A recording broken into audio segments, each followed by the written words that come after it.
si ces personnes-là n'ont pas encore été vaccinées en France et souhaitent se faire vacciner en Israël, ils doivent avoir une coupat cholim.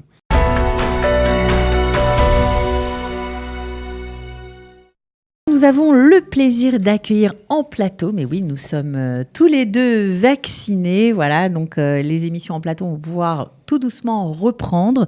Nous accueillons Jonathan Rubinstein. Voilà, on est ravis de l'accueillir. Il est directeur adjoint de la Maccabi pour le centre et la région de Jérusalem. Jonathan, bonjour.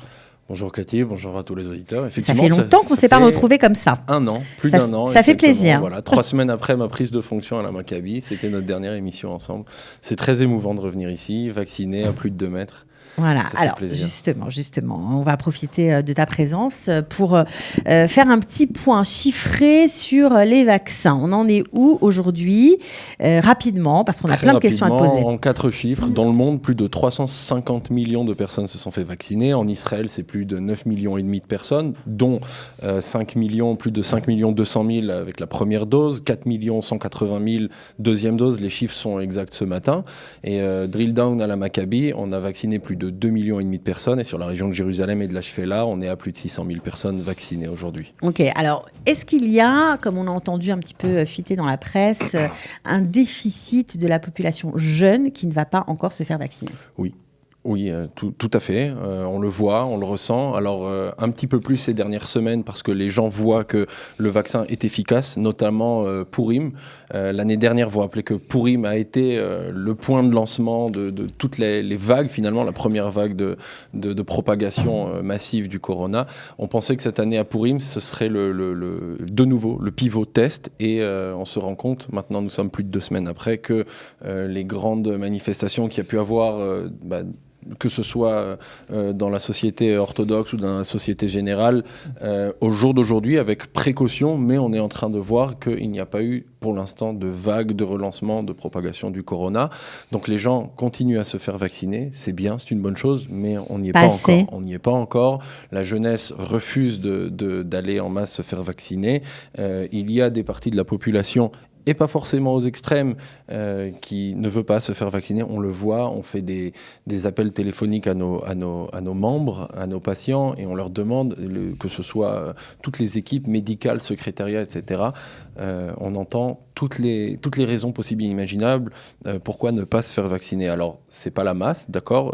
Par exemple, à la Maccabi, sur la région de Jérusalem, on a moins de 30% des gens qui ne se sont pas encore fait vacciner, ce qui veut dire que c'est des chiffres positifs. Mais on n'y est pas encore. On n'y est pas encore. Bon, mais vous essayez de faire voilà, votre travail et d'amener de plus en plus de gens à le faire. Alors, le vaccin n'est pas obligatoire, bien sûr, mais ça va être compliqué, hein, on le voit bien, de fonctionner dans la société israélienne, de reprendre le cours de la vie normale, d'aller au restaurant, au café, au concert, sans être vacciné. On voit le ministère de la Santé a mis en place certaines takanot, certaines réglementations, et pour l'instant, il s'y tient. Et il faut savoir, je vous l'avais dit d'ailleurs il y a un an, tout ce qui touche au corona, c'est le ministère de la Santé qui décide, avec le gouvernement bien sûr. Les coupat cholim ne sont pas maîtres des décisions qui sont prises. On les met en application, mais c'est pas nous qui faisons la politique du corona. Alors justement, on sait que ce n'est pas vous qui vous occupez de ça vraiment en frontal, mais vous êtes quand même de la partie, donc je suis obligée de vous poser la question parce que on voit de plus en plus de gens de l'étranger, notamment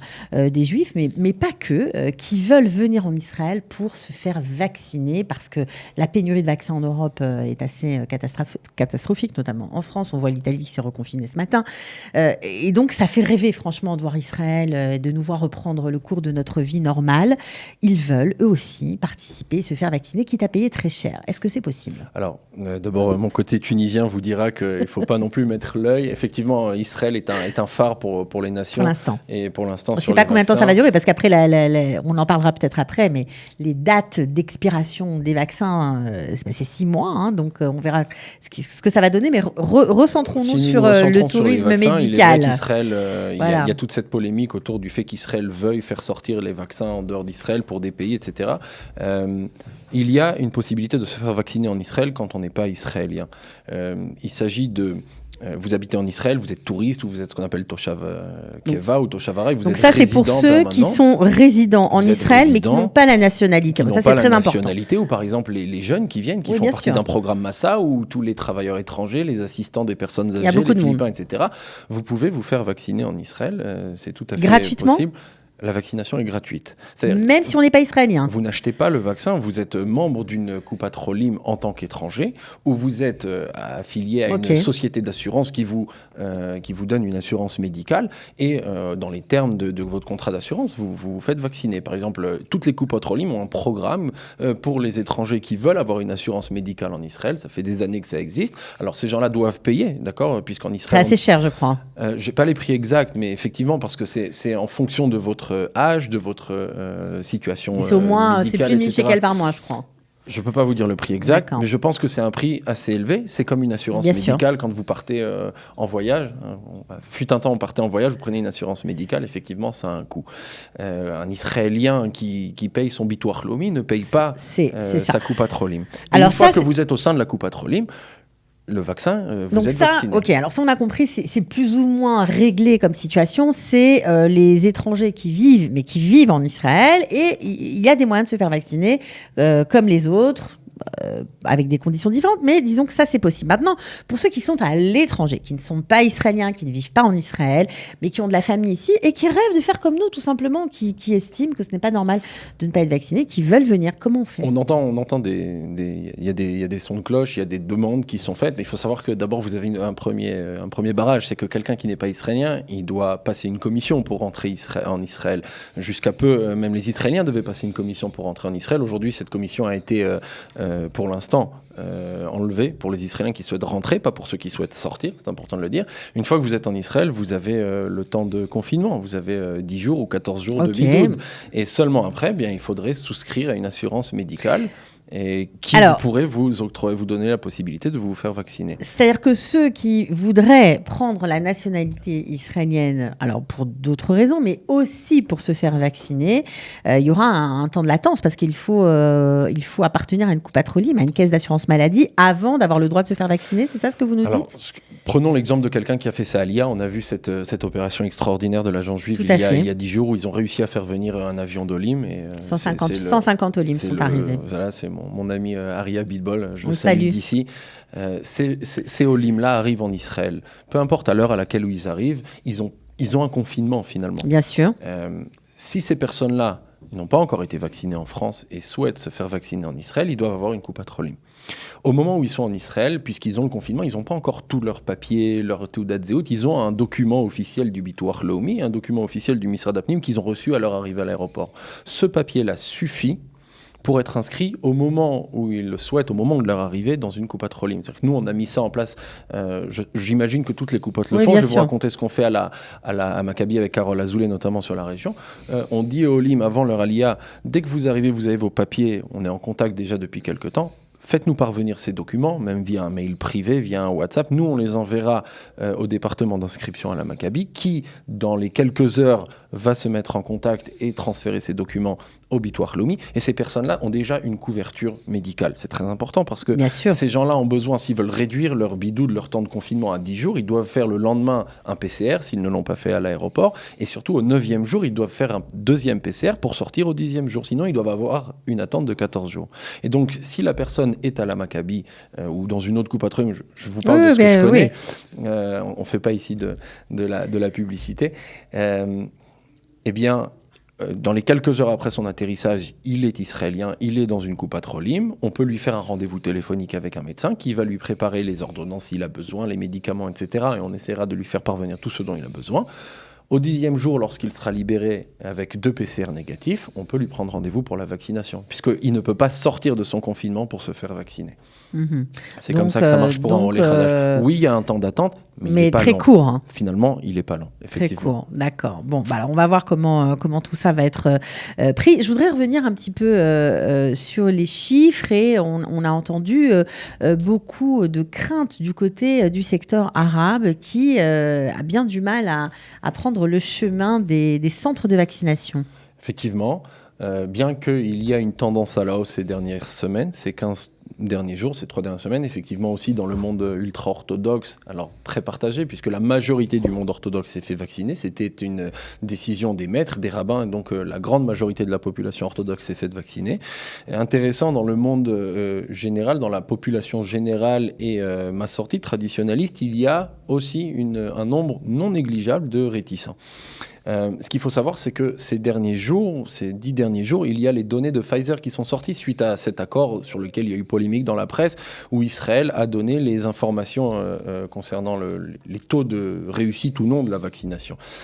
Pfizer a publié ces chiffres, 94% d'efficacité dans la prévention des infections asymptomatiques, c'est-à-dire que dans 97% des cas, le corona n'est pas passé d'une personne à une autre. Et grâce au vaccin. Grâce au vaccin, sur des personnes vaccinées. 97% d'efficacité dans le freinage des maladies symptomatiques. C'est-à-dire que le vaccin stoppe les cas graves et réduit surtout considérablement les cas de mortalité. C'est ça qui est les chiffres sont importants. La Meouchedet a publié une recherche qu'elle a fait sur plus de 100 000 patients qui dit que 2 semaines après la deuxième dose, le nombre d'anticorps, la quantité d'anticorps augmente de façon significative. Les gens voient ces chiffres. C'est difficile de voir ces chiffres qui parlent. On ne parle plus de publicité pour faire vendre un vaccin. On est maintenant a posteriori. On regarde en arrière notre population. On a les résultats. La majorité des gens qui sont décédés, avec toute la grande tristesse de ces décès, il y a eu des cas graves, il y a eu cette OSNAT, voilà. C'est des gens qui n'étaient pas vaccinés. Et d'où l'appel ici, et c'est un appel pas seulement de la Maccabi, c'est un appel de toutes les coupes Rolim, main dans la main. La vaccination est importante. Et pour répondre à votre question, effectivement, au travers de ces chiffres, on arrive de plus en plus à convaincre le secteur arabe, le secteur orthodoxe, le secteur général, la jeunesse surtout, même si les chiffres sont encourageants, mais nous ne sommes pas encore parce que les jeunes ont eu l'impression pendant longtemps d'être un petit peu au-dessus de cette maladie. Je suis jeune, ça va rien faire, c'est pas très grave. Symptômes. Au pire, j'aurai une grippe, et voilà. Exactement. Alors d'abord, on voit qu'il y a certaines mutations qui attaquent plus la jeunesse. Je ne suis pas médecin, mais c'est vrai, des chiffres. Les choses ont changé. Et la deuxième chose, c'est que, et c'est non négligeable, il faut se rappeler qu'un jeune pourrait être asymptomatique, mais s'il voit ses parents, ses grands-parents, ses oncles et ses tantes, et si Dieu veut, nous pourrons cette année à Pessah être assis ensemble toute la famille, quelqu'un qui est asymptomatique n'est pas forcément une barrière, un freinage au fait qu'il puisse transmettre le corona à quelqu'un qui lui serait symptomatique. Il suffit que cette personne soit avec une maladie chronique ou un certain âge, un système immunitaire affaibli, et on connaît la suite des événements. Alors justement, ça ce sera le dernier chapitre, ma dernière question, on va dire plus ou moins. Qu'est-ce qu'il se passe au niveau des enfants ? Parce que maintenant, tout le monde est plus ou moins rassuré. Donc, on arrive à des cas où, dans une famille, tout le monde est vacciné, sauf les petits. Donc, tout le monde peut aller au restaurant, sauf les petits. Tout le monde peut aller prendre l'avion, sauf les petits. Ou alors, dans certaines conditions, ça devient un petit peu compliqué. On sait qu'il y a des essais sur des vaccins pour les petits. On en est où en Israël ? Est-ce qu'on a avancé ou pas ? Deux points. D'abord, il faut savoir, ça c'est le ministère d'Abrut, il y a deux choses. Il y a le Tav Sagol, donc le fameux label violet, et le label vert. Le label violet veut dire que n'importe qui peut rentrer, par exemple dans un canyon, dans un restaurant a priori, dans certains centres, dans les zoos, dans les parcs, sans présenter son label vert, donc s'il a été vacciné ou s'il a guéri. Donc les enfants aussi, c'est pour ça que les enfants peuvent rentrer. Maintenant, concernant effectivement les aéroports, c'est le problème, on voit toutes les familles qui souhaitent voyager pour Pessah, voir nos parents qu'on n'a pas vus depuis de longs mois. Effectivement, là, le ministère de la Santé a une commission et il vérifie les labels. Et au jour d'aujourd'hui, je sais qu'il y a une injonction à la Haute Cour de justice, hier ou aujourd'hui, je ne sais plus, parce que une famille dont la majorité serait vaccinée, s'ils ont plus de 16 ans, et moins de 16 ans, par exemple, une partie des enfants auraient guéri, ils ont donc le Tav Yarok, le fameux label vert en tant que guéri, mais un enfant ou deux n'auraient pas ce label. De 10 ans, par exemple, qui l'appelle Corona, qui n'a pas été... peuvent pas sortir. Et je reviens à ce que je vous ai dit en début d'émission. La politique est mise en place et effectuée par le ministère de la Santé seulement. Les coupotrolim n'ont pas de force donc pour l'instant, on est d'accord que voilà, sur une famille de 5-6 personnes, s'il y a 2 enfants... Pour l'instant, il y a une double vitesse. De 10 ans, on est bloqué, quoi. On ne peut pas voyager. On est bloqué, il y a une double vitesse, effectivement. Alors, si vous souhaitez... Alors, la commission peut autoriser dans certains cas, sur présentation ensuite après autorisation de la commission. Je parle pour les vols d'un PCR négatif. Si vous souhaitez aller à Eilat ou dans un hôtel quelconque, les enfants devront présenter un PCR 48 ou 72 heures avant. Ça, c'est facile, ok. Concernant Pfizer, ce que je vous dis, c'est ce que tout le monde peut savoir. Effectivement, Pfizer dit, alors on n'a pas, il y a Bourla, le président, le PDG de Pfizer s'est fait interviewer la semaine dernière sur les chaînes israéliennes. Il est question de faire avancer, de faire accélérer les tests, les périodes d'essais cliniques sur les enfants. On parle de la fin de l'année, on parle de l'année prochaine. Ce ne sera pas sur tous les enfants, d'après ce qui est écrit. Apparemment, c'est pour les 12 ans. On parle d'au-dessus de 10 ans. Est-ce que ce sera finalement au-dessus de 12 ans ? C'est une grande question. En dessous, pour l'instant, je ne pense pas. Il faut espérer que oui. Ce qu'il faut savoir, c'est que plus on aura de vaccination, de pourcentage de population vaccinée, plus vite on pourra arriver à une vaccination massive, comme par exemple au sein de Tsahal, où plus de 81% des soldats se sont fait vacciner, et donc on peut alléger finalement les fameuses takanotes, les fameuses lois mises en place pour freiner, et on pourra ouvrir plus, puisque si une partie des enfants n'est pas vaccinée, mais que la majorité de la population est vaccinée ou guérie avec une première dose, voire même une deuxième dose, selon ce que le ministère est en train de sortir, eh bien, on pourra retourner à la vie plus vite que ce qu'on est en train de voir. Et on voit qu'on est, oui, en train de revenir à la vie. Ça marche déjà pas mal. Bon, alors, pour les vaccins pour les enfants, vous nous avez répondu. Enfin, tu nous as répondu. Concernant les masques, on nous dit que maintenant que pratiquement tout le monde sera vacciné, on va peut-être les enlever. Alors, c'est un article qui est sorti ce matin avec pour titre « Quand est-ce que le ministère va nous permettre d'enlever les masques ?» C'est une grande question, c'est une grande inconnue. J'imagine que plus les données statistiques vont arriver de toutes les recherches qui ont été faites. Pour l'instant, on n'y est pas. On n'y est pas pour plusieurs raisons, comme on a dit, parce que quelqu'un qui porte un masque, quelqu'un qui est vacciné, est-ce qu'il peut quand même transmettre le corona ou non ?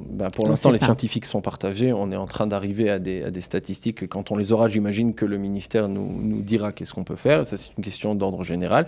Également pour les enfants. Un enfant qui n'est pas vacciné, qui n'a pas été malade. C'est pour protéger les enfants aussi. Est-ce que nous sommes un danger pour eux ou pas ? Tant qu'on ne sait pas. Et dès qu'on le saura, j'imagine qu'on pourra avancer dans un sens ou dans l'autre, mais avec grande précaution. Il est clair que on garde les gestes barrières, on se fait vacciner et on met les masques. On garde 2 mètres de distance, on préserve son hygiène. Il est évident que si l'on continue sur cette lancée, la lumière est au fond du tunnel, c'est au bout du tunnel. C'est évident, on est en train de le voir, et avec l'aide de Dieu et avec l'aide de la population qui, ces dernières semaines, montre qu'elle est responsable, participe à ce mouvement d'effort, on pourra y arriver. L'immunité collective va être atteinte à quel seuil, on le sait ou pas ? C'est une question qu'il faut demander aux immunologues. Tsahal a publié hier qu'à plus de 80%, eux, ils peuvent dire qu'ils ont réussi à atteindre l'immunité collective. Pour le reste, il faudra entendre encore un petit peu. En tout cas, Jonathan Rubinstein, je rappelle que vous êtes directeur adjoint. Tu es directeur adjoint de la Maccabi pour le centre et pour Jérusalem. On était ravis de toutes ces précisions. Voilà, je pense que ça a dû être très intéressant pour ceux qui nous écoutent. On y a vu un petit peu plus clair grâce à toi. Tu reviens quand tu veux. Mais j'espère que la prochaine fois que je reviendrai, encore avec de bonnes nouvelles. Voilà, sans les masques, sans les vaccins, tout sera derrière nous et on pourra se focaliser sur d'autres choses pour faire avancer et faire augmenter, faire monter le niveau des soins en Israël. En tout cas, c'est déjà pas mal tout ce qui a été accompli jusqu'à ce jour. À bientôt. Pessah Kasher le Sameach à vous et à tous les auditeurs. Toi aussi.